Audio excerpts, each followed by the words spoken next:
The Phantom was a hugely successful aircraft type, but a fairly rare airshow performer. We brought together the very best bits of material we've shot in the 90s, in 1996 in a programme called Phantom Airshow.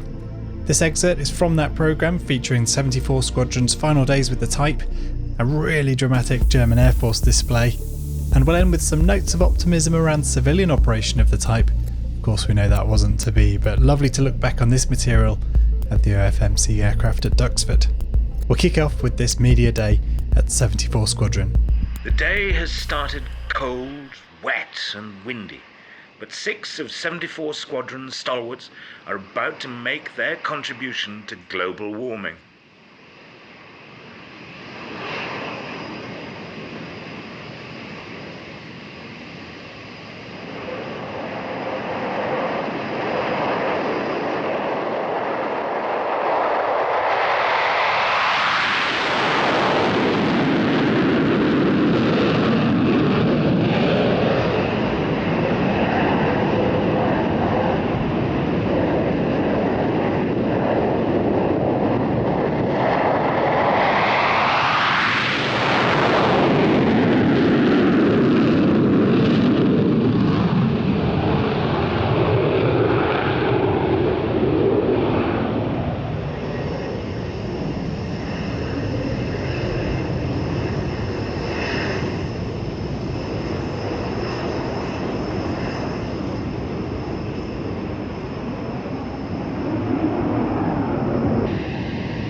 The 74 Tiger Squadron has a distinguished history, but it had been dormant for 13 years when reformed in 1984 with the F-4J, the ex-US Navy aircraft.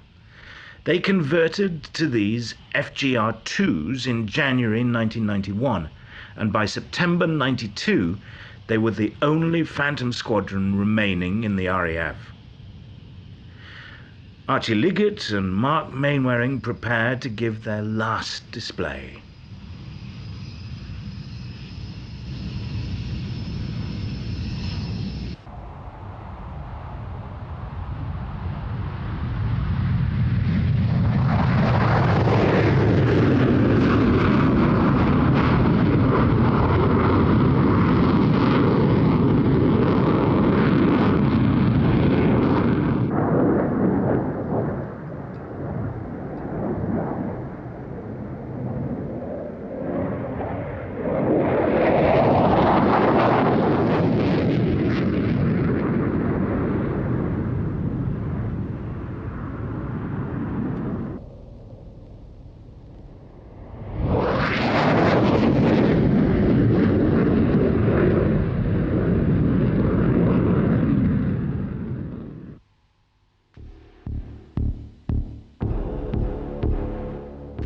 When the Lightning was retired, several airframes were bought by museums and enthusiast groups for preservation, but the regulations governing the disposal of US-manufactured aircraft are somewhat different.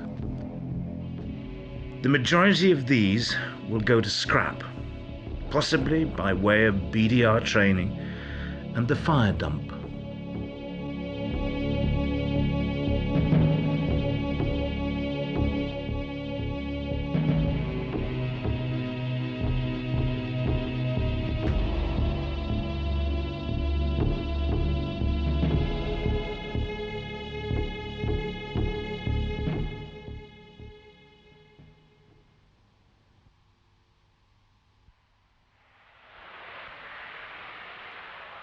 Alconbury Air Tattoo in 1993, and the German Air Force rescues us from Phantom Withdrawal Symptoms.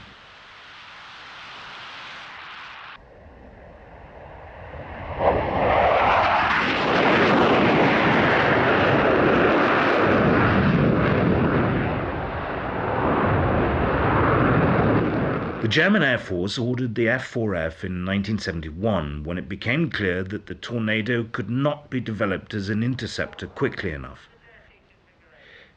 It was specially designed to German requirements with a Vulcan 20mm cannon.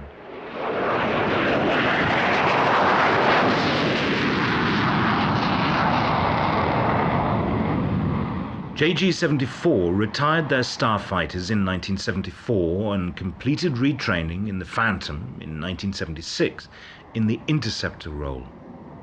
A significant upgrade in 1980 gave the aircraft a greater commonality with US Phantoms in terms of weapons capability.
With appearances of operational Phantoms so rare, it is inevitable that we turn our attention to the preservation scene.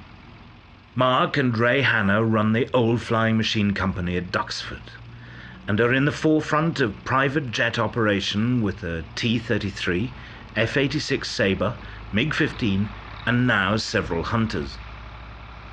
They have a Phantom too. In fact, Mark flew this very aircraft in the Falklands while serving with the RAF. All its systems are operational, and a dedicated ground crew keep them that way. So, what is the prospect of it flying? Mark isn't even contemplating it at the moment. They lack ground equipment and spare support, and they are too busy working up their Hunter operation. But such a sophisticated aircraft could never be recovered for flight from a derelict airframe, so the only chance is to maintain theirs. Enjoy now the sight and sounds of a start-up sequence and revel in the prospect that this aircraft just might fly again.